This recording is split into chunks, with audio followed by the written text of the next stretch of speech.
I really found this to be a factor. This 30-day period, mid-November, and two main reasons why this was such a good day. Number one, you're going to look on there and you're going to see a high temperature of 57 and a low of 28. Focusing on is 32 degrees or less. It's usually 5-6 days around that full moon. Top 5 days of movement we had last year. First time ever. Hey guys, this is not a podcast. This is purely a YouTube video with the one and only Steve Sherk. I had the pleasure of going up to Juniata Winery up in Juniata County. Steve Sherk was doing a seminar on his trail cam data. There's a lot of informative information in this video here. Steve talks about the moon phases, you know, when to hunt, when not to hunt, the best days, the worst days, what his cameras are showing him. And if you know Steve, he runs a ton of cameras. So Steve had some great information to provide to the guys and gals there. There was one girl there. It was guys' night out, but there was one girl there. Lots of questions were answered, a lot of aha moments. Really hope you guys gain something from this. I want to put it out before the season so you guys kind of have an idea of what to look for, what not to look for, when to go out, when not to go out. This was a lot of aha moments, and Steve is a great guy to help people out. Just message him if you have any questions, but we hope you guys enjoy and good luck this season. See ya. All right, good evening everyone. We're going to get started here. Thanks a lot for coming. We had such a great turnout. I just got a pretty good feeling there's a lot of serious deer hunters in here tonight. I swear I feel like I'm at deer camp tonight. So with less than a month to go till archery season here in PA, this really kind of got me more in the mood, more excited about this deer season. A little bit about myself if you don't know me. My name's Steve Sherk. I run a hunting guide service up in near Bradford, PA. It's about 3.5 hours from here. All my hunting is exclusively on public land. I guide hunters all throughout the country, both gun and bow. And beside that, I'm a big fanatic when it comes to like whitetail research and collecting trail cam data. I even work with a lot of companies and organizations that even I share my research with, and that's kind of what one of the main reasons why I'm here this evening is we're going to talk about my daytime buck movement study. Last year I ran between 180 and 200 trail cameras, all within about 100,000 acres of public land, and all that daytime movement is going to be on this study. That's what we're going to go over. A little bit more about the study is it runs from October 1st to the last day of our gun season here in Pennsylvania. I'm just mostly interested in what bucks are doing throughout the daytime throughout our hunting seasons here in PA. And when I start bringing up the numbers, and I'll talk about certain pictures, certain days, certain amounts of pictures, what that really means is one sequence of movement. A lot of our cameras will be considered maybe like on a scrape or somewhere that a buck is going to be sitting in front of a camera maybe for multiple minutes, and I might get 20 pictures of that deer. That's actually just one sequence of movement. So just sometimes I've seen where people are like, geez, I'm surprised, you only had 10 photos that day or whatever. Well, that's not exactly photos, that's sequences of movement that you're going to see. So go ahead and slip to the first slide. So here are the top 5 days of movement we had last year. And this was the first time ever, since I've been doing this over 10 years, this study, this is the first time ever that our best day for movement was October 17th. We've never even had any day ever under, I think, maybe the 24th or 25th of October. So this was the earliest ever we've seen the greatest movement. That this is the entire archery season, gun season. This was the best day that we had, October 17th. There's two main reasons why this was such a good day. Number one, you're going to look on there and you're going to see a high temperature of 57 and a low of 28. If you're going to learn something from this study, if you're not a follower of me, and maybe you don't know this, I'm sure a lot of you do. In all the years I've been doing this study, temperature is the ultimate factor for daytime buck movement, the right temperature. The low temperature, that's kind of, anymore, I'm not a person that's going to say we're under global warming or anything like that, but I will say, up my way even, our temperatures anymore throughout hunting season seem to be getting warmer and warmer every year. I don't know why, but that's actually pretty low of a temperature for that low of 28 on the 17th of October.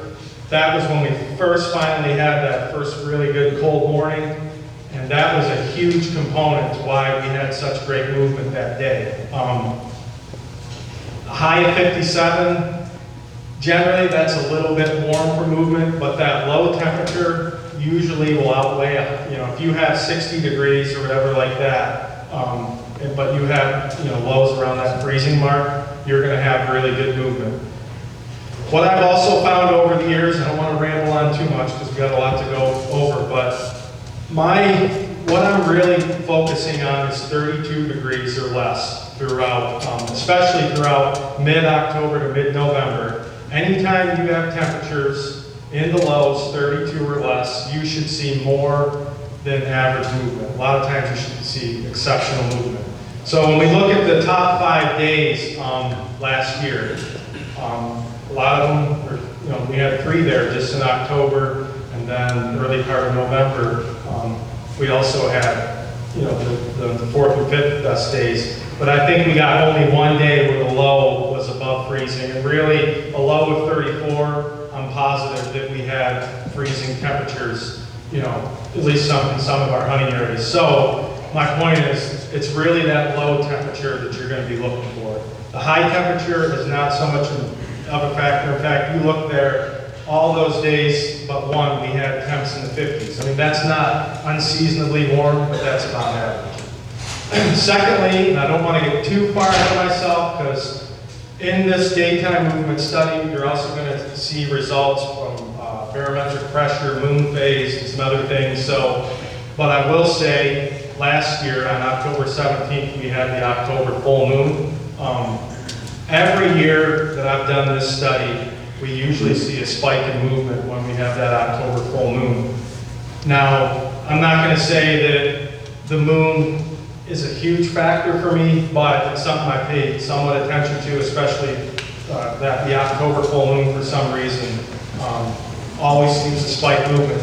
When you have multiple factors, like a certain moon phase, and maybe some rising pressure and then the right temperatures, that's when you're going to see explosions of movement. And at least that day, I know for a fact we have rising pressure, we have the best moon phase of the month, and then we have prime temperatures. So that's exactly what the data shows every year. The neat thing about this study is it's not the same dates every year. That's what I love about it the most, is even like in the guiding business, I'll have clients, maybe they come the first week in November, they'll have a really good trip, and they'll say, Steve, we must have hit it right, book us again next year, first week in November. And I'll say, hold your horses a minute. These dates aren't always as consistent as what you see. Like, there's been years the first week in November, and I know for a lot of us, like, that's a special time of year, but I've seen some pretty bad days first week in November before. So it's always weather-based and some other factors as well. Down below those top 5 days, you're just going to see I have the months broken into 2 different segments, overall sequences of movement. You can see the first part of October, we had some, it was, I would just say okay movement. Certainly wasn't in the prime, but really the best periods of movement were really from about October 15th to November 15th. And when we look in gun season, we see the same results every year. We always have the least amount of movement every year during our gun season. So though that time period doesn't really change, but the best 4 or 5 days of movement, all I can say every year are usually going to be somewhere between October 15th and November 15th. Other than that, it's all up to Mother Nature on how the weather's going to be. Does anyone have any questions? All right, you raise your hands. So you have that broken down to morning movement versus evening movement? I did not break that down to the point where I collected that data, but usually the morning movement is better just because it's cold. Yeah. But sometimes you'll have a front roll in where, you know, in the evening, the temps really start to drop, and you can see that's What's like. curious, that one day it was 46 degrees, I'm wondering if they have. Yeah, that, it's, once again, wherever that temperature starts dropping and gets near that freezing point, that's when you're gonna see those spikes. But usually, the low temperature is gonna be in the morning hours anyway. Go ahead. Or do you see a difference in sort of what kind of activity you're seeing on the cameras, where in October might be more heavy around scrapes, and that's the activity you're seeing, is there a difference like in November, it's more travel corridors and sort of bust just out, taking a walk? I would say probably about 60 to 70% of our cameras are on scrape, so we might be a little scrape heavy in this study, but we still have a lot of cameras in a lot of other situations, like sometimes there'll just be that certain right feed tree, you know, oak or an apple tree, I'll put a camera on, really good trail or rub line.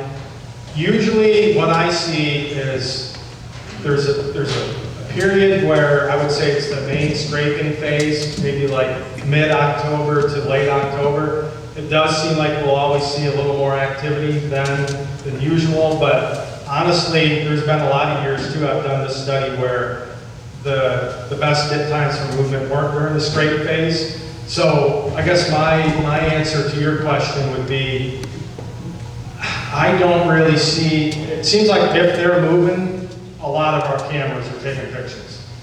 Sometimes even a camera's on a scrape and it was just a buck randomly walked by. There's just, you know, different, you know, when it comes to scrapes, there's just obviously different times they're more keen to go to them. But overall, no, I think when the movement is at its peak, we're getting them in all types of scenarios.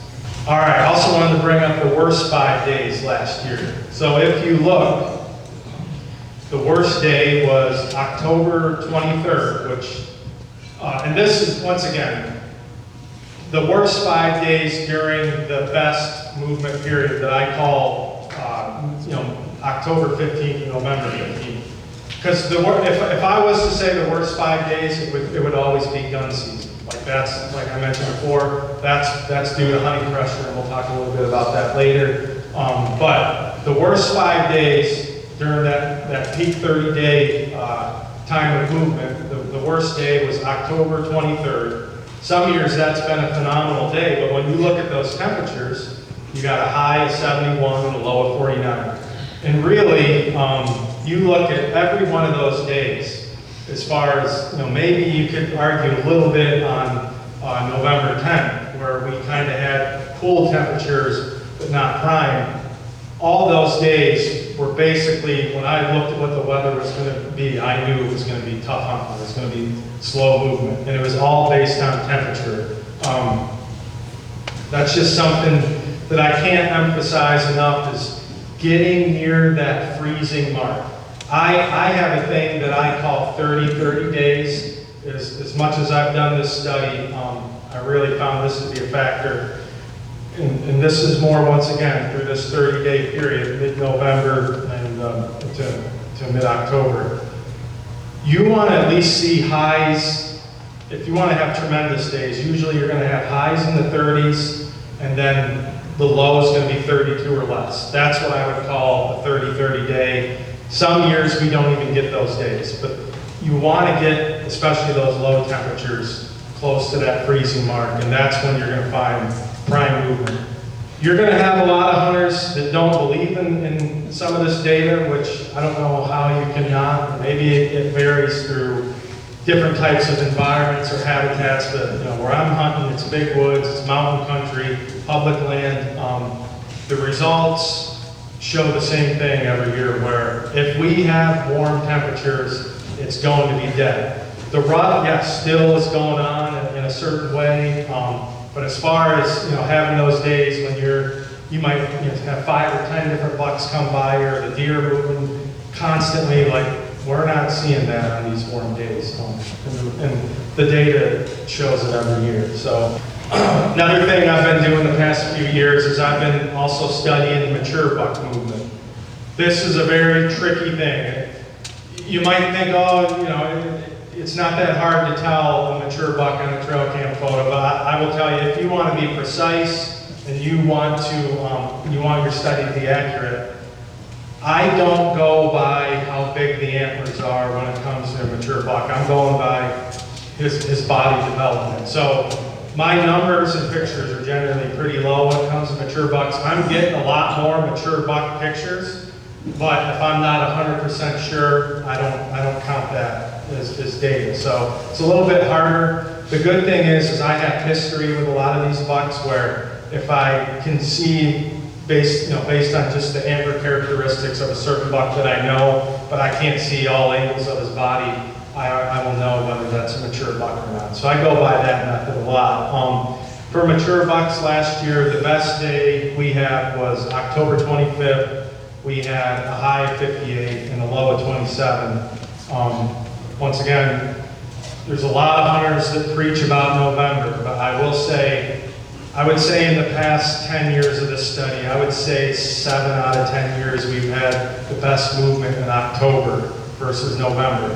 One of the main reasons I believe that is, at least up my way, once you start getting does in heat, the bucks quit covering ground searching.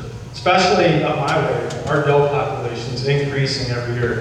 Especially, we got all these trail cameras now, social media. Everyone is so focused on hunting bucks that not enough people are shooting does. So as those doe populations increase, bucks aren't going to have to work as hard to find does. So once they start coming in heat, that movement just drops right down. So you get that period in mid to late October where the bucks are, they're starting to really get ready and get serious about breeding. They're starting to roam around and search for that first, hot doe.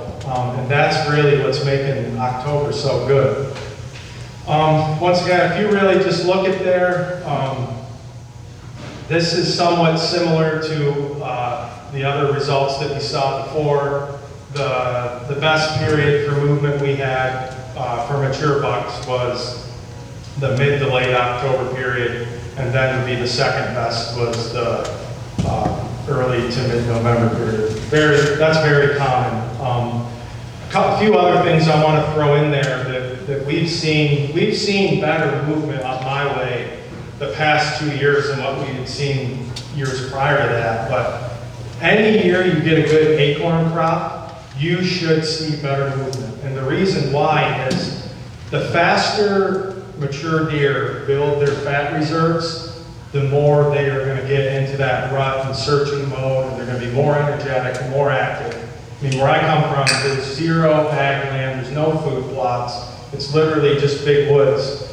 There's not one food source out there that you can really compete with in the big woods other than acorns. Like, I don't even care, and I don't know a lot about managing land and food plots, but I've talked to a lot of hunters and biologists about this, and it's hard to beat acorns. Like, for deer building the right fat reserves going into winter, you can have the best food plots, the best ag land, you throw acorns out there, and that's where the deer are going to be. Their bodies are telling them that's what you need to be eating to build on those fat layers for winter. So I get excited when we have good acorn crop because we usually see a much better rut. We'll even see some early rut movement. It's not uncommon. I don't believe it has as much effect as with does coming into estrus early, but it's not uncommon, honestly, years with a good acorn crop to really see bucks mid-October up on the ground, or on the ground on their feet during the daytime hours, even midday. It's amazing how much difference those acorns make. So, any questions about mature buck movement or anything else we talked about with this? Go ahead, over there. Do you see worse movement in early season with a good acorn crop because you don't have to travel? No, I mean, that makes a lot of sense. I would say usually when we get a good acorn crop, I will shift those cameras, in somewhat the right areas to get that movement. I do think it's harder though to narrow buck movement down or pattern a buck when there's a lot of acorns, but we generally see a little bit more early season movement in the daytime when there's just a plethora of acorns, but it's just more difficult to focus on individual deer.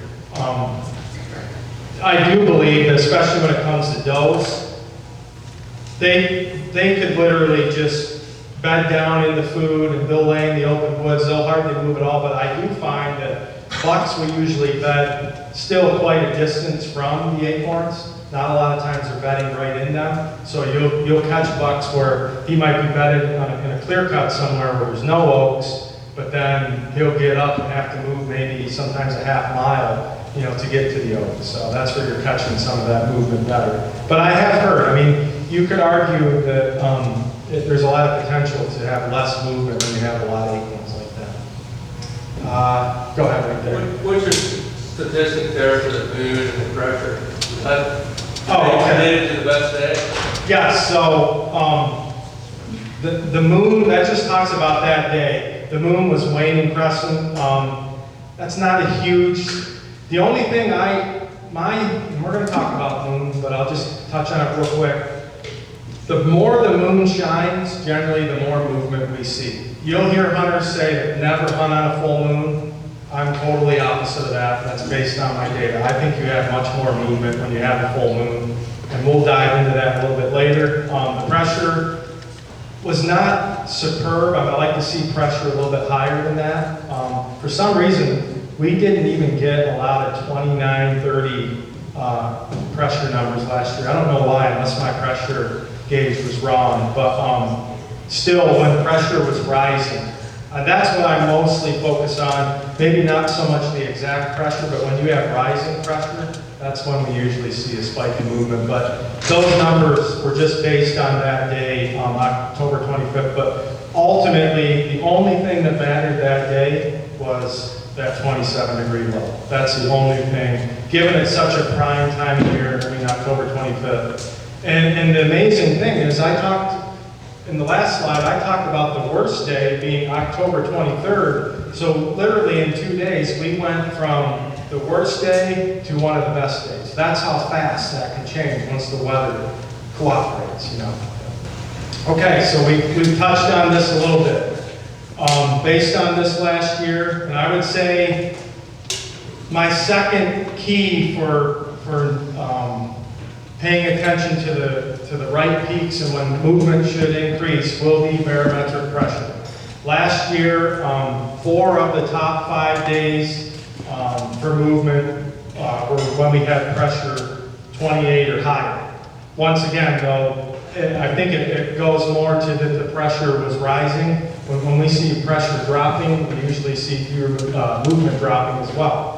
All top 5 movement days, once again, were when the pressure was rising. I can't emphasize that enough. I get super excited when I see temperatures dropping and pressure rising. That's when things should really start to happen. So barometric pressure, yes, is something that I will still pay attention to.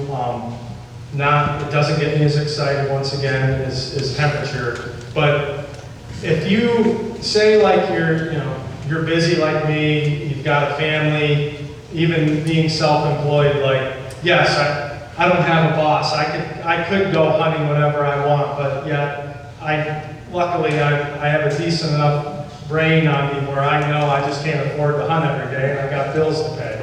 But I will say there's certain days where I'll look, especially in that mid-October to late October period. Any more with guiding though, once we get to late October, I can't hunt. But if I see, especially mid-October, where the moon's right, the pressure's rising, that low temperature is going to be 32 or less. I don't care what my wife tells me I have to do. I don't care what anyone, friends, family, don't even ask me. Don't ask me to do anything. You know where I'm going to be, because when all those things come into play, in some years you don't even get these prime days. It's all somewhat out of luck. It's just the way it all comes to place. But if I see all those things coming in effect, I'm going to do whatever I can to get out there, because I know I can't Most of my hunting and success throughout my, probably at least the past 10 or 15 years, has been taking advantage of prime weather days. Maybe not even hunting as hard as what I used to, but when it gets good, I get out there. And your odds and your success rate go up tremendously. Now, I know a lot of people that, I'm sure most of you guys in here, you're working at least 40 hours a week, you've already got your vacation set. I get it, but like, if you can get out there, if you can somehow talk your boss into it, maybe tell him a little fib and say, hey, you know, my brother broke his leg and I gotta help him with this or whatever. I would even be willing to stick up for you if you had to do something. But yeah, do whatever you can to get out there those days, because I'm telling you, it's tremendous odds of increasing your success. So we had 17 times movement spike and pressure increase the following day.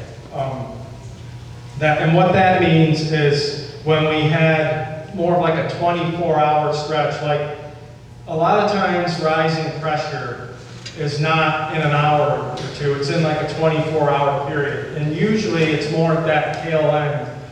Not so much as soon as it starts to rise, but the later end of that pressure is when it'll take a bit for that movement to get going. So something to keep in mind is that following day of that rising pressure.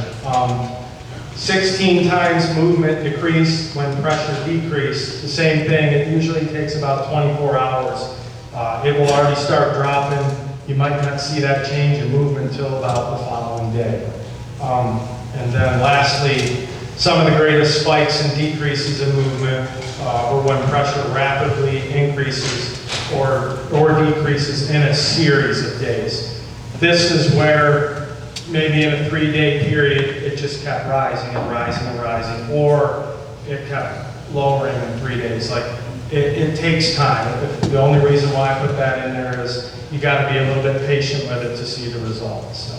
All right, we'll go with, this is honestly probably the topic I get questioned the most about from other hunters is moon phase. Like, there's so much out there, and really, I hate to break anyone's opinions or disagree, but overall, yes, do I think moon phase matters to a certain degree? Yes, but honestly, there's a lot of deer hunters out there that are basing most of their hunts around moon phase. Like, there's even, I get guys messaging me, hey Steve, my moon calendar says every buck in my area should be feeding from 2 to 3 today. Like, I'm telling you, that stuff is baloney. That does not mean anything. So don't buy into that. It's just false marketing. There's things, unfortunately, that somebody thinks of a good idea in this hunting industry, and it makes a little sense, and we buy into it. So the moon, be careful what you buy into when you're paying attention to moon phase. However, and I said a little bit of this before, when you have full moon, you should almost always see an increase in movement. My reasoning why, and this is more based on, I do a lot of night driving, a lot of spotlighting, and some from trail cameras too, but when you have especially clear skies and you have a full moon, we all know that bucks are the most active, deer in general are most active at night. And low light conditions are when a deer feels most secure. So when you shine more light through the nighttime hours, deer are usually going to move less.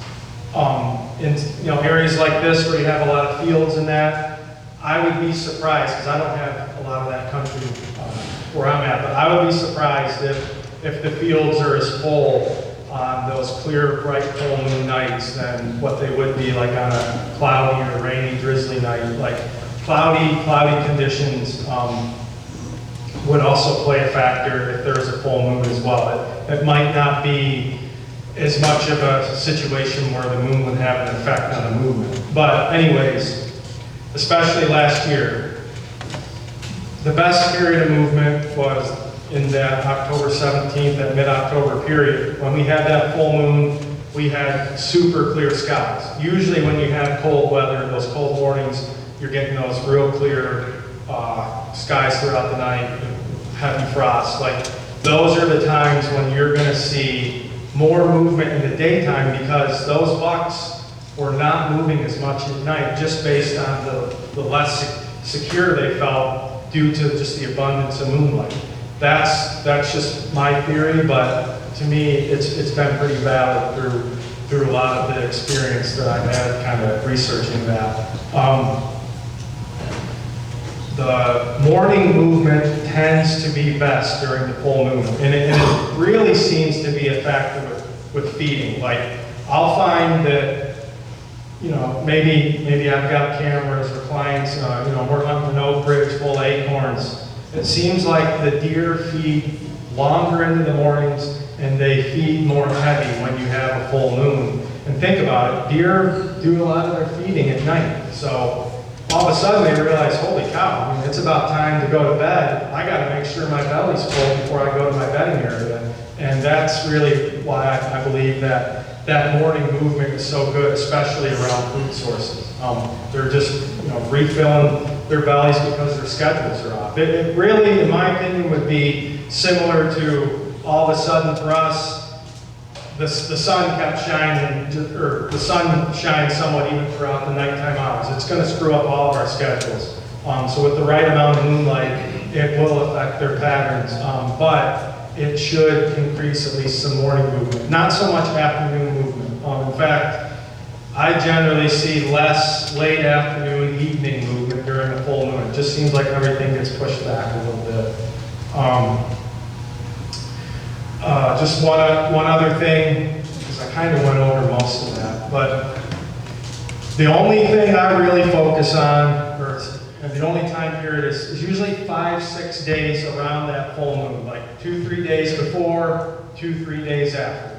I'm telling you, you know, especially with my trail cams last year, it's unbelievable the amount of activity I had last year, kind of like from the 13th, 14th, all the way to the 19th. Yes, we had really good temperatures, but we threw the moon in there, and that's when we had that explosion of movement. So I totally recommend, to get it down into one sentence, hunting around these full moon phases. Any questions about moon? All right, go ahead. When you said that the morning movement seems to run later, does it seem like the first light movement is slower? That's what I've been. Yeah. Yes. Exactly. Yes, and that's what I meant. It's like somehow it throws their feeding patterns or feeding schedules off, and you could easily find a mature deer out of his bedding area between 8 and 11 a.m. feeding during the full moon. Like, I totally recommend hunting around food sources and having a, you know, later than normal sit. Once again, I think it's usually more of a food pattern type situation. I don't find that, like, during a full moon that bucks are cruising for does harder than they ever were, but I think it slows down their nighttime movement and their feeding patterns to where they get pushed back into the mornings. All right, other factors that influence movement, and I can't emphasize this enough, hunting pressure is really the ultimate factor. I know I talk a lot about temperature, but like, you can have prime temperatures, you could have the right moon phase, whatever. Everything Mother Nature could throw at you in a positive way to create great movement, but then you have heavy hunting pressure, you will not see good movement with a lot of hunting pressure. Now, I know back in the old days, first day of PA gun season, everybody's moving deer around, and that's only because they're running for their lives, bumping from one guy to the next. Like, that's not the movement I'm talking about. I'm talking about heavily pressured areas or been pressured for days. Those deer know that humans are in the woods all around them. They're just going to hunker down. There's nothing you can do about it but go find a new area. Hunting pressure is like the worst enemy, not only for you, but for deer as well. They pay attention to that, and that will be a factor towards how well they're going to move more than anything. Herd health is huge too. I touched on that a little bit as well, but once again, we have areas where, per se, like there's not a lot of logging, there's not a lot of regeneration, forest reproduction, browse. And it's amazing where in some of these areas, the deer are not as active, they're not as big, they don't have the fat reserves. Like, the healthier your herd is, the more active those deer should be. And like, having a good diverse habitat, like I love areas where there's good browse, you got mass crops, plentiful water, plentiful cover, a variety of different mass crops, a variety of browse. Like, it seems like the more diverse you get, the healthier the deer are, and it just seems like those deer are happy. Like tonight at that buffet, like rarely do I get like 6 options to choose from at dinner time. And that put me in a pretty good mood, and I'm able to sit up here and talk for an hour or so with you guys. So like the deer are the same way. The healthier they are, the more happier, energetic they're going to be. So if you're hunting areas that have been overbrowsed, overpopulated with deer, not a lot of good habitat, your movement's not going to be as good in those areas. I'm a huge fan and a lover of weather fronts. Every year, it does seem somewhat consistent. I mean, we'll get 3 to 5 good cold fronts if we're lucky in October, and it's just amazing the effect. I mean, I love it most especially. Like, I know a lot of us have been liking these cooler temperatures. Waking up in the morning, it's 50 degrees. We actually had high 30s recently. I'm probably even seeing some 40s down here, but I love it when it's like brutally, unseasonably hot, like maybe 70 for 3 or 4 days, maybe even in the 80s in October, and then all of a sudden the big front rolls in, and it even just stings to go outside because you're just used to those warmer temperatures, and then it suddenly drops into maybe 40s, 30s, or whatever, a good 20 to 30 degree drop. Those days or those events really seem to trigger a lot of movement. Those are also times when, once again, I may tell some fibs about or where I'm at. Like, I'm not going to tell certain people that I can't help you or can't come see it because I got to take advantage of this weather front. I got to go sit in a tree somewhere. But those are times you got to do whatever you can to take advantage of, especially your cold fronts.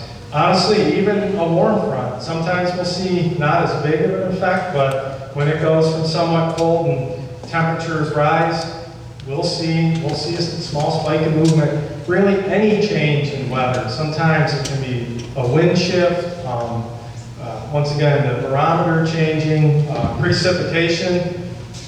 Especially right now, I can tell it's been probably just as dry down here as it's been up my way. And then yesterday we had rain, and I could see the difference on my cell cams. Like, oh wow, deer finally up and moving. And that's just because we had a change in weather. I'm sure the water was definitely something to get them up on their feet and go get a drink. But really, it's just the change in weather that gets deer up and moving for the most part. Another thing too that I'll talk about last, and something I really like to hunt around. Low light, we all know basically that's low light conditions, deer move more, but I've had a lot of luck hunting fog. Not so much still hunting, but like in archery season, there's been times when me or my clients, you couldn't see more than 20 yards, but you could hear deer moving around here, or they came close enough. Anytime like deer feel like they can't be seen, whether it's darkness, thick cover, fog, you will see an increase in movement. So I try to take advantage of those foggy mornings too, or there's been times in the morning, maybe I'm hiking, doing a hang and hunt, and I'll look way up on the ridge and see that fog's holding up somewhere along that hillside. I literally went and just hunted in the fog because I felt I would have an advantage versus having that more wide open view. Deer will go to that fog to actually be more secure. Strategies based on movement and other factors. When we have those prime movement days, like more so I would say October 15th to the first few days of November, especially in my guiding business. We hunt a lot of scrapes in October, don't get me wrong, but we also focus a lot around travel corridors. And I think this is something that can be really overlooked or hunted wrong when you're running trail cameras. And it's hard for me because I have a lot of travel corridors where I put clients, and I'll have a trail camera maybe on a signpost rub, or it might be a scrape, or I'm just watching the trail there, but I might not have a picture there in weeks or a month or longer, and I'll tell this client, you know, it's October 29th, we got this big front rolling in, I'm gonna set you up in this travel corridor here, and he'll say, oh, okay, well, what kind of pictures you got there recently? And I'll say, I don't got any. And they'll be like, well, why you put me there? It's because every year at this time, when bucks start putting the miles on, something shows up. There's just natural spots where, whether it's the path of least resistance or bucks feel more secure as they're covering, you know, a lot of ground or going through some of these areas, I will know. I don't base on, oh, I'm starting to get pictures, because usually I'm only getting mature bucks in a lot of these spots. So I might only get, you know, maybe a couple good deer to go through there during that prime weather front that's 2 or 3 days. And if I'm waiting for pictures, by the time I get the pictures and put someone there, it's too late. So I'm getting ahead of the game, and we're setting up on a lot of these travel corridors that bucks are using during the prime time of year when, you know, when we're having these peak movement days. So, you know, one thing about the rut that I think a lot of hunters, they make a lot of mistakes hunting the rut, because I think mostly hunters focus on travel. And I know I'm talking about travel, but like there's different phases. Like the earlier part, you know, around mid-October, I'll usually do a little bit better around scrapes and near bedding areas. Late October, travel corridors and scrapes.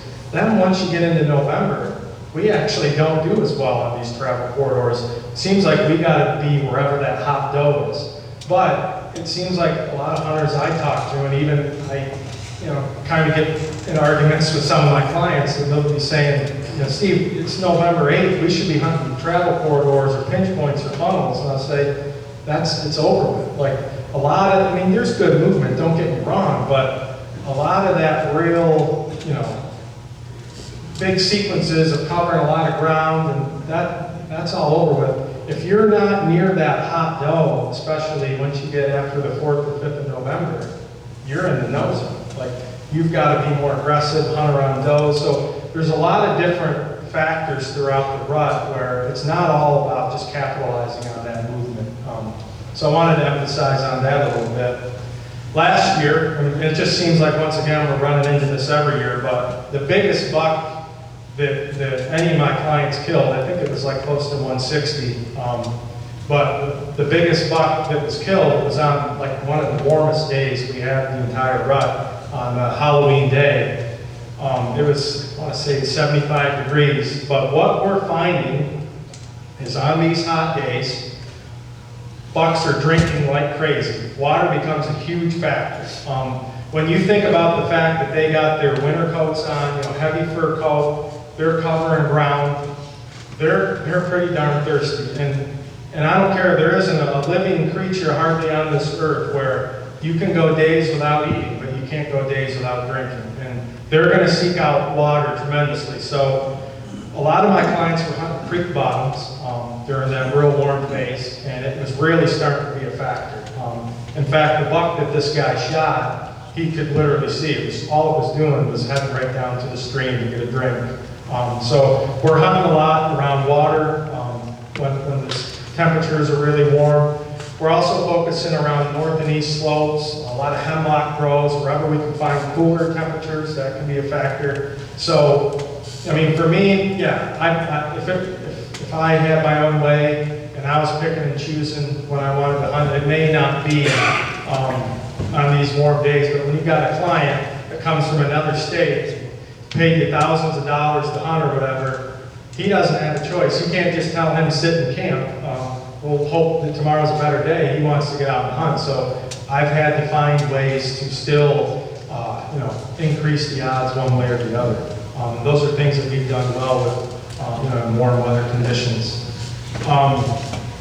Another thing too, for all you mountain hunters, keep in mind too that, especially the way it's looking right now, you may only have one water source within miles, and that might be the main bottom stream in a valley.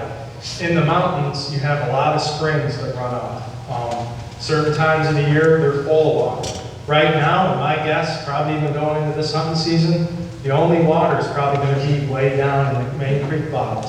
And that can change everything. That can change bedding, that can change feed patterns.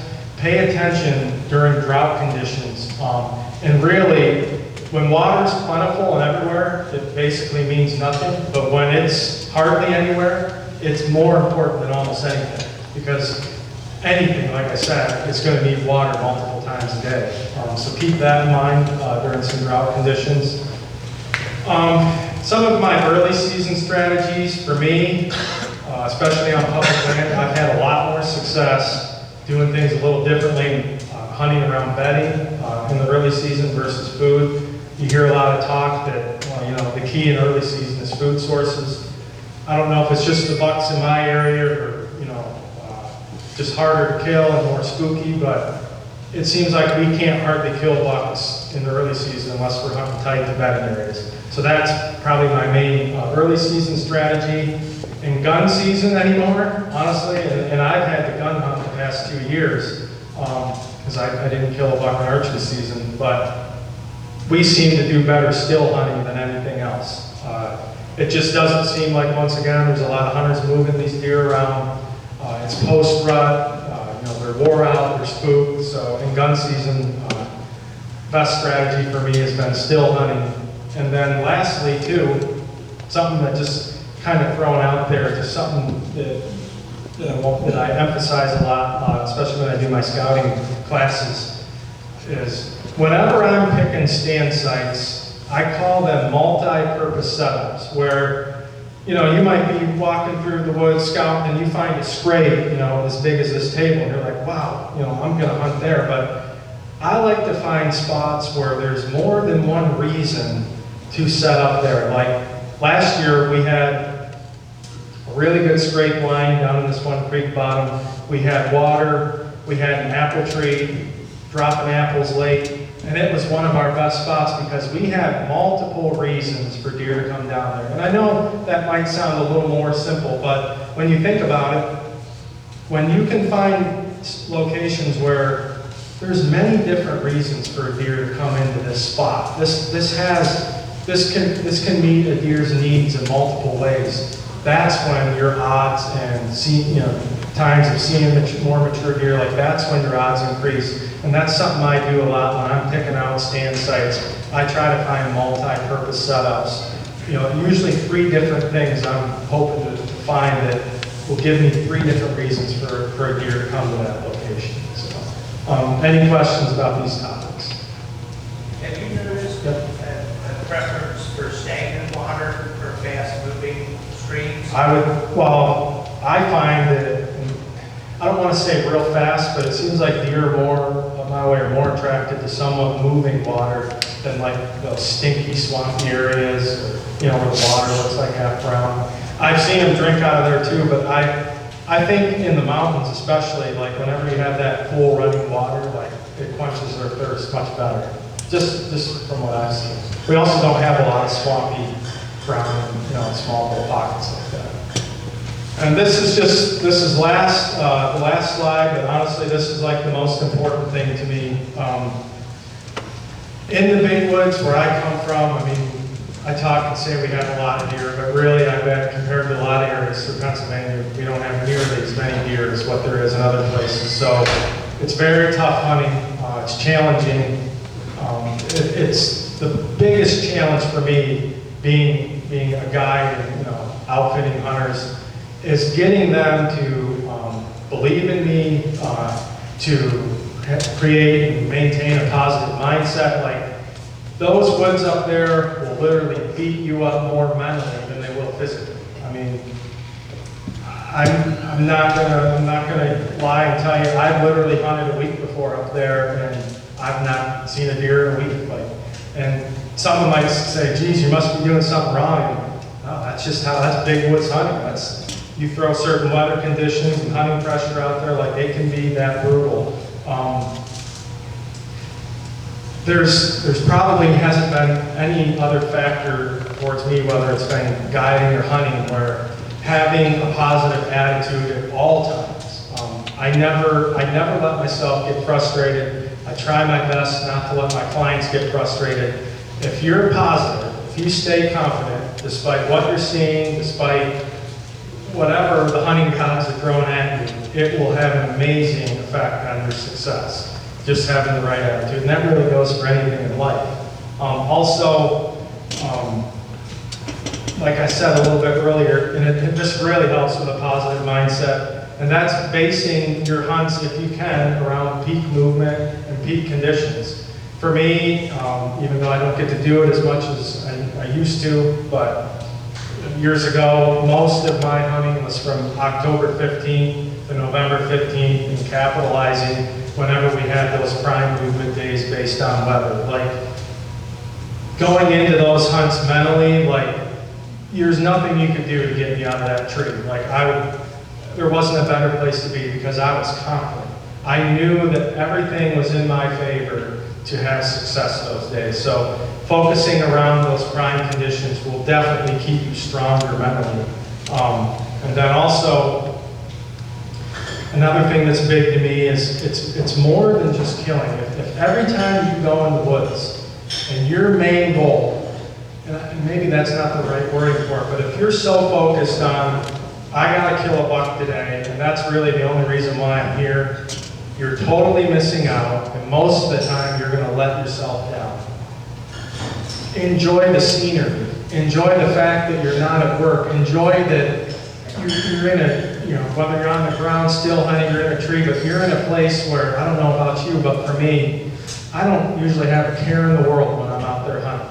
The stress goes away. I mean, there's just so much more to enjoy when I'm out there than just going out there trying to kill a big buck. And making sure that you're taking advantage of what the overall hunt has to give you will have a huge effect on you mentally. So make sure it's more than just killing. And then lastly, always keep it fun.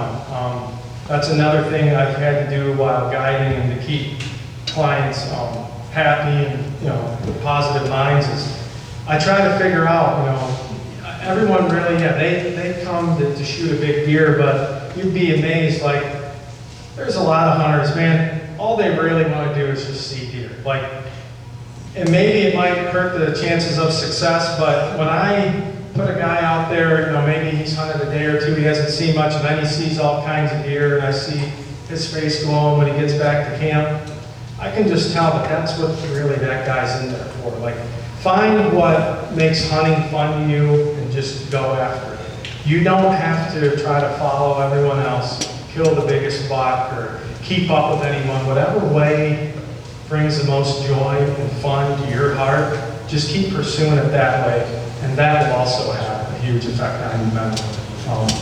But yeah, that pretty much wraps everything up. Any other questions, you can raise your hand now. Yeah, go ahead. And in your studies, did you ever do anything based on wind movement? Yes, we have done that. We tend to see better movement on north winds, colder temperatures. They're a little more rare wind, at least up my way. Most of our winds are south and west. But also, if it's like a wind-based bedding situation, it seems like a lot of those bucks in those areas do like to shift when you have different winds or like a wind change. So wind can be somewhat of a factor, but I wouldn't say it's as much of a factor as some of the topics that we already went over. Go ahead. You said you have 1,000 cameras over 100,000 acres? No, between 180 and 200 last year. Oh, I apologize. Sorry, no. When you're looking at that 100,000 acres, how do you find, like, you're looking at the map, I assume, how do you find, like, okay, I'm gonna go here, here, here, and here? You can't walk all that. Well, yeah, and number one is it's where I grew up. Like, and it may sound, it is a lot of area, but like, since I've been 12 years old, honestly, all I've really done is spend time in those woods. So it probably doesn't help hunters when I say, I know it like the back of my hand, but I will say every year is a little bit different with what I do because every year those woods are changing in some kind of way, like food sources, water, they're logging this area, they're fencing that area, like things are constantly changing. And You know, so the two main keys that I'm looking at every year, what's the acorn crop and what's the water situation. I pay attention to those things with my cameras more than anything else, because food and water are ideal, especially for what I do more around the rut.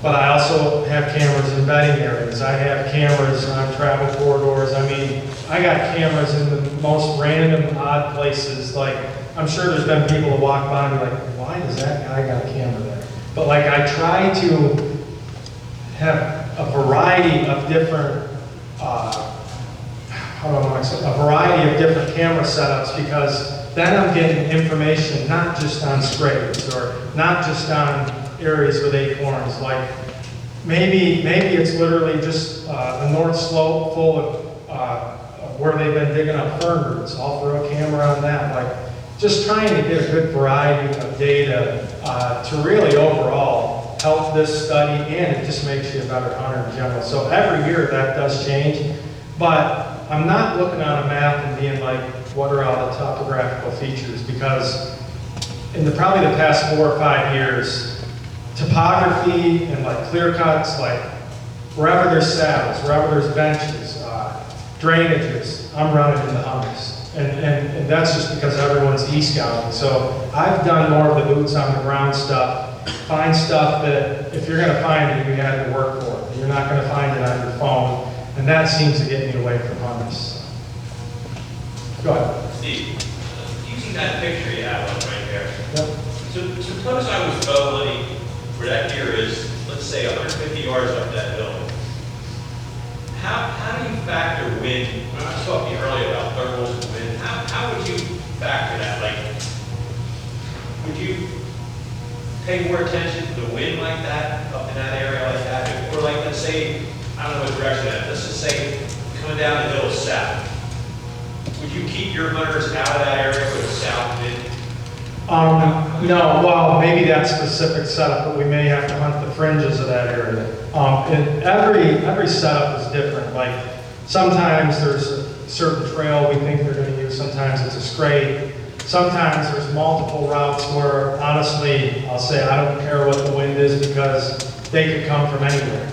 But we do, if you can predict the wind, or if you can find consistent wind, you always want to take advantage of that. Because, like I was talking to some of the guys with earlier, like, I still don't believe there's anything out there that defeats a deer's nose. You always have to have the wind in your favor. You can be in the best setup, you can do all the scouting, you can have everything in your favor, but if the wind's not in your favor, you are screwed. There's no way you're getting around that. So it's one of those things though, that I tell a client, you gotta go in there and you've gotta read that, you gotta try to read the wind. What I like about mobile hunting is I'll say, you know, you might be in your stand for an hour or two and all of a sudden the wind starts shifting more consistently. Get down and move. Don't just sit there and be like, well, I guess it is what it is. If you're hunting a scrape, now the wind's blowing out consistently, get 40 yards downwind of it. Like, always be paying attention to the wind, but then again, the wind in the mountains can be very challenging. How do you deal with, like we all in the pond, how do you deal with shifting winds? I never can get a consistent, say a word, I never. And a lot of times, if you're not towards the top of the ridge and you're down in a bowl or down in the valley, you're just going to deal with swirling wind.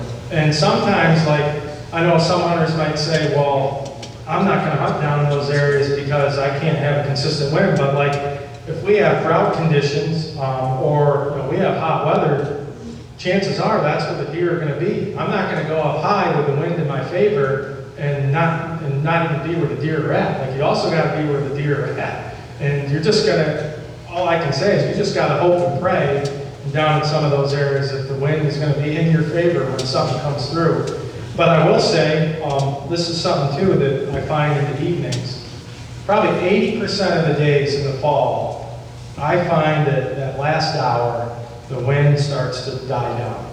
And then you're focusing more on what the thermals are going to do. Like, if I'm putting someone out for an afternoon sit, I'll say, listen, you're probably going to go down into this valley, it's going to be swirling like crazy, you're going to be frustrated. I said, don't even worry about that wind, because chances are if you see something here, it's going to be that last hour, and we're going to play with thermals. That's the only thing I'm worried about, is where we think these deer are going to come through and how those thermals are probably going to drop off that ridge. I mean, that's stuff that you have to do. Or literally, you might be better off skipping a couple hours and just hunting that last hour or two, counting on that more consistent thermal drop. Yeah, so you really consider thermal. Absolutely. Yeah. When the only thing and I don't want to keep, if you trust me, if you got to leave or whatever, go ahead and leave. But I'll talk all night if I have to. But I'm not a big believer in bucks using thermals as far as where and how they move. I find that cover is more of a factor. I find that hunting pressure is more of a factor. Like, there's people that think that bucks only move with the wind and thermals and certain advantages, and I'm telling you, it's not true. At times they do use them. Like, I think late mornings, especially when it comes to thermals, are times when I'll find bucks on the steeper part of the ridge, about 2/3 or 3/4 up, and they'll just work that steep hillside as those thermals are rising, just sucking up any scent from the entire body. Like, yes, they do that, but thermals and wind and all that stuff is so inconsistent in the mountains that, like, a buck would drive himself nuts if that's what he's mainly focused on. He's got places that he's confident no other hunter is going to be, there's not human activity. He's got cover. Like, he's putting those things more in his mind as far as where he wants to go. Go ahead. When you say hunting pressure, what is it? So, because, I mean, I talk to loggers that are running machines, and Yep. they got gear, and sometimes, nice mature bucks that you walk right up past Yep. the machine, look at the guy, kind of, running a bucket, and keep on moving. They Sure. don't seem to be bothered by it at all.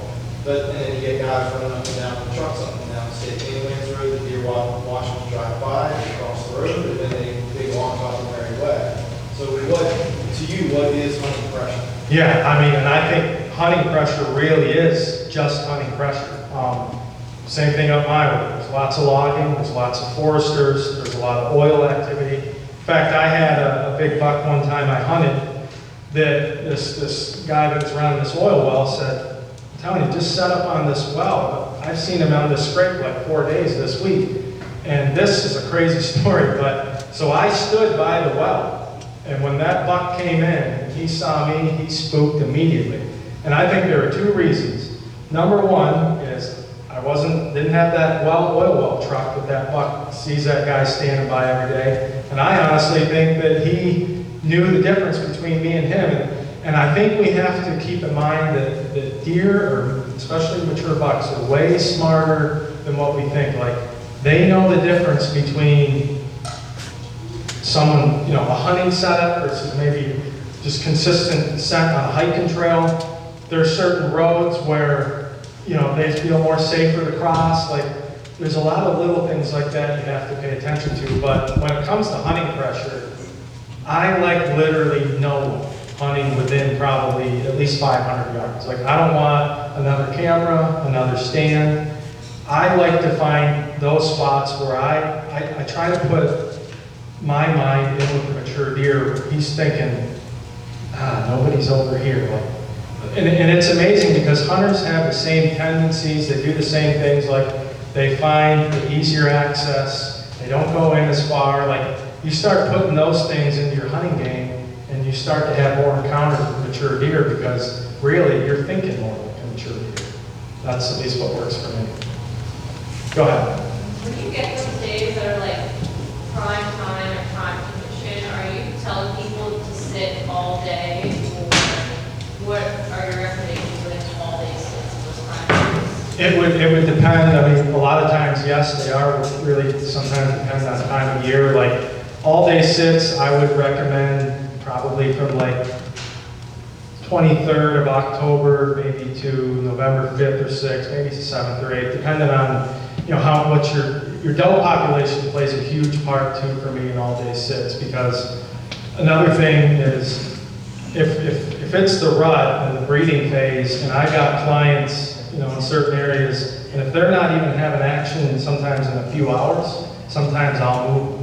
Because the goal is to find that hot doe, like that would be a scenario. But if you're, say like you're hunting a good travel corridor, if I place you in a really good pinch point or an area that I just know a buck could come through any time of day, that would be an all-day sit scenario if we have the right weather. So it really is just based on a whole lot of factors.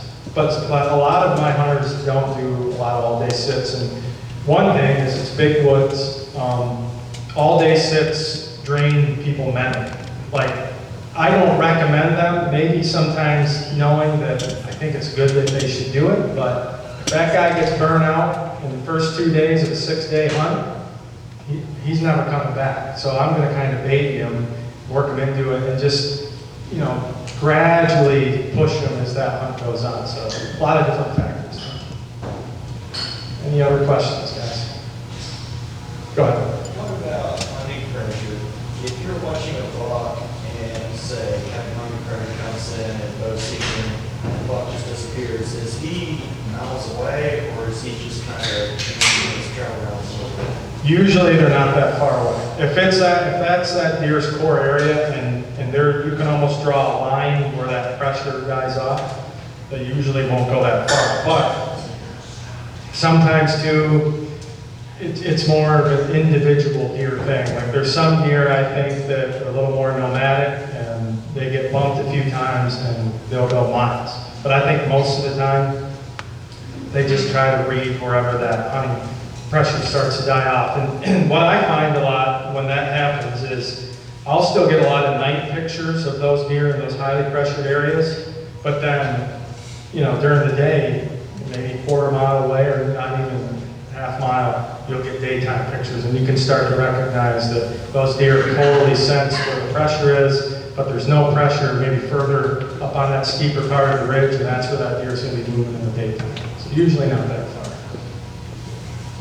Any other ones, guys? I hunted this area and I have a camp up north, so I hunted Clinton County. Yeah. Big difference between hunting scenarios. Here, you gotta concentrate morning and evening, deer come to agriculture. Yeah. To feed. Up there, you can see deer on their feet feeding anytime during the day. Wow. Completely different. Yeah. That's what I found. Yeah, no, and that's all based on hunting pressure too. Like, I know a lot of people throughout the country, they own hundreds or thousands of acres, and the way deer move, the way they hunt deer would be completely different than how we do it because they're not pressured. Also, I will say a lot of your deer in Pennsylvania in these public lands, I'm telling you, even fawns and 1.5-year-old deer, like genetically infused with knowing that they're pressured. Like they don't even need pressure to start teaching them. It's just amazing the difference of like, they're just born with knowing that like, I have to do whatever I can to avoid humans. Like, cause, you know, I've been to like a few of those places throughout the country just to meet some friends that own some of these farms, and like, the deer are nowhere near spooky. Like, you know, you go in my woods, anything that sees you from any distance, gone. Fawn, 4.5-year-old buck, it just doesn't matter. But, you know, so it's all based on how much the pressure has been throughout those areas throughout the years. We'll start with you then, Cody. All right. Do you use a grunt call, and does weather affect your use of it? I at least heard, do I use a grunt call? What was the other? And does weather affect your calling? Oh yeah, no, that's a great question. In fact, on Cody's podcast back there, he's been quizzing me a lot lately on the grunt stuff. But yeah, in fact, I don't even rattle. I'm not going to say I'm against rattling. I don't find that I need to rattle, but I do a ton of blind drumming.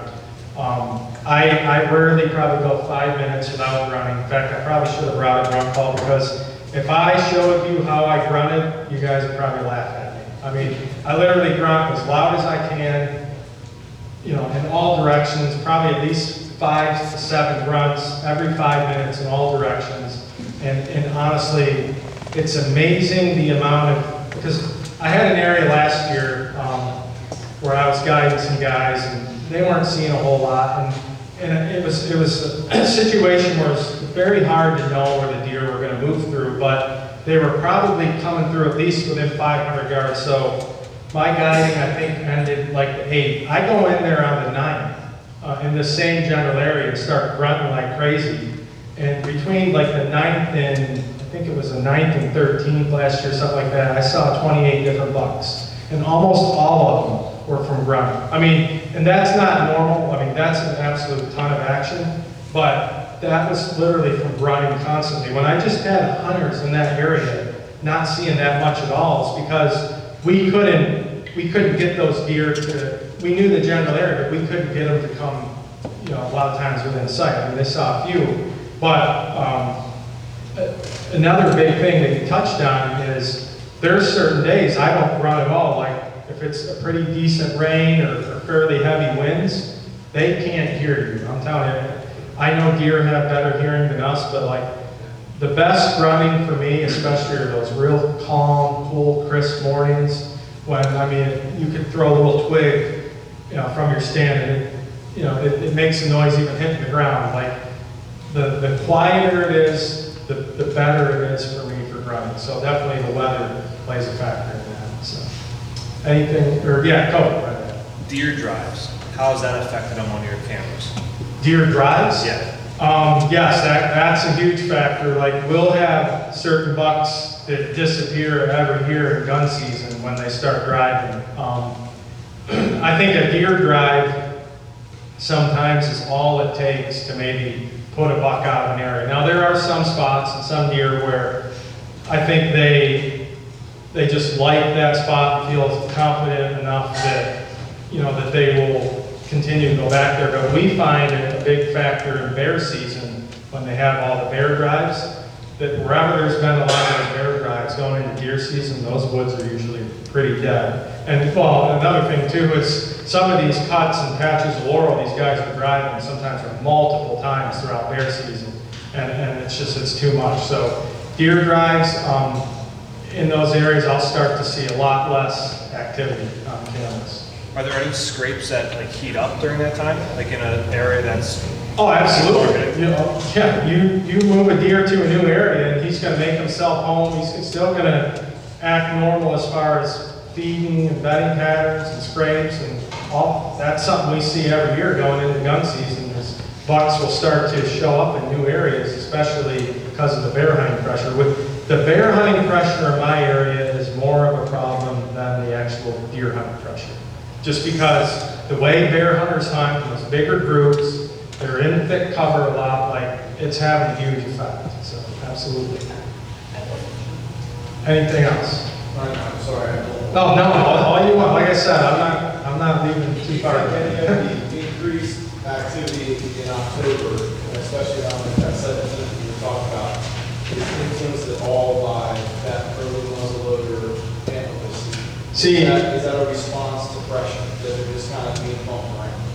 Yeah, you know, we hear that from a lot of different hunters, you know, throughout Pennsylvania. That man, once they throw that muzzleloader season in there, my areas die down. And honestly, we don't really see that effect. But I don't think we have a ton of that pressure up. I mean, it might be different throughout the state. Obviously, if you have heavy pressure, the bear muzzleloader is becoming a bigger thing every year. You also got people out there muzzleloader deer. You know, kids out there, like, I don't see why it shouldn't be somewhat of a problem, but I don't think that is increasing the amount of activity on our cameras. I think it's more based on, like I said, the temperature and those factors. But I would be strongly be aware, like, Vivid phase, peak rut, very temperature, all of that. it would be based on what I call like pattern. Like, if it seems like I'm getting multiple daytime pictures of them early season, I see no reason why I wouldn't go after them right then, because they'll also change. Like mid-October, I call it like the rut shift, where a lot of these bucks will leave some of their core areas and start focusing more around doe groups, where if you waited for that mid-October cold front, you might have waited too long. So whenever you're seeing something like a consistent pattern, you know, one trail cam, daytime trail cam picture, I'm not talking about that. I'm talking like multiple pictures throughout a week period, and you can see the reason why he's doing what he's doing. I say you go after him right then. It all just depends on the time of year and the scenario though. I mean, there is times when I won't hunt a certain deer, and it's more based on I'm more confident in hunting him at a different time because I have more history with him at a different time, or have more notes or data collected.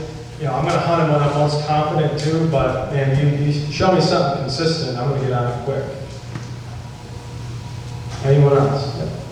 I know you said you see more mature buck movement with like a less doe population. Yep. Do you see any correlation with the doe population versus the amount of mature buck that you would have around? Like more mature deer if there's more does? Or, yeah, does more doe affect the amount of mature buck around?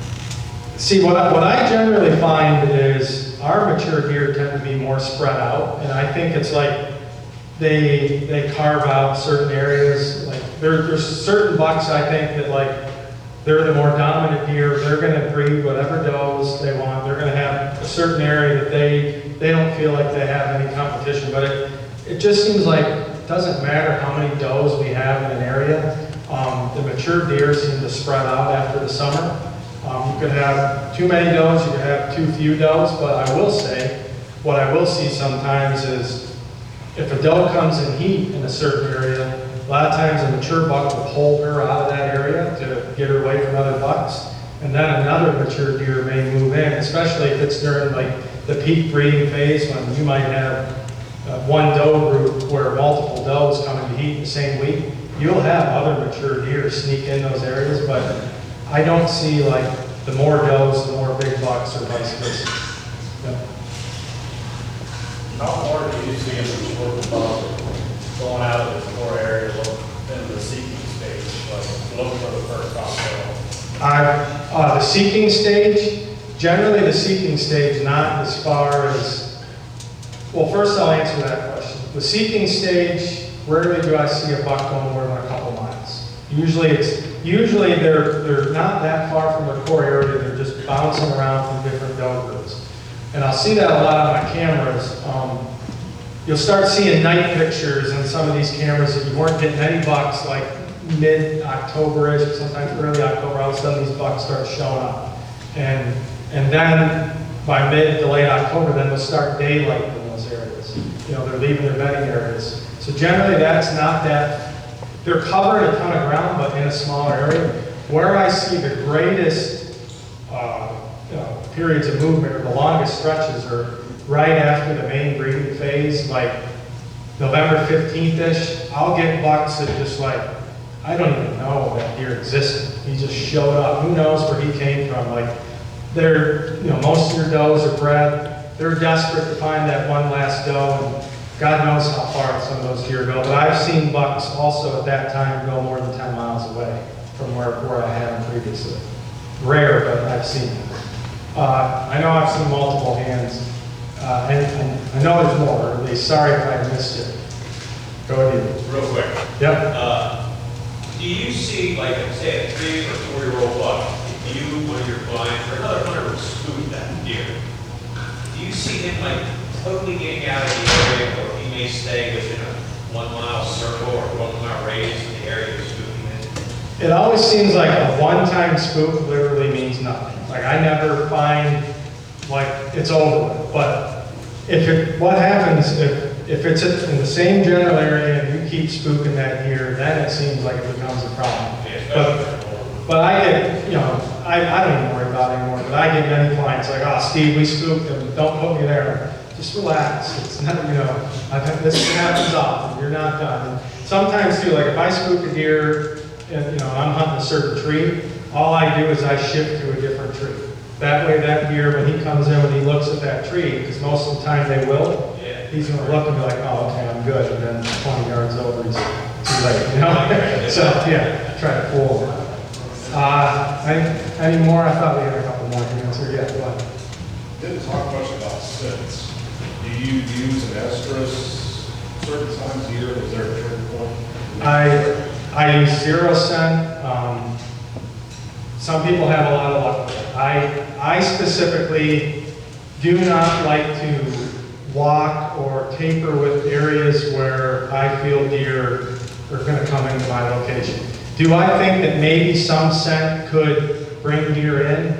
I think it can work, but for me, it's hurt me more than helped. And maybe it's also been a thing where like, I've had too many times a big deer, when I say too many, maybe 3 or 4 times, came in and spooked because I put scent out. After a while, you're just like, heck with that.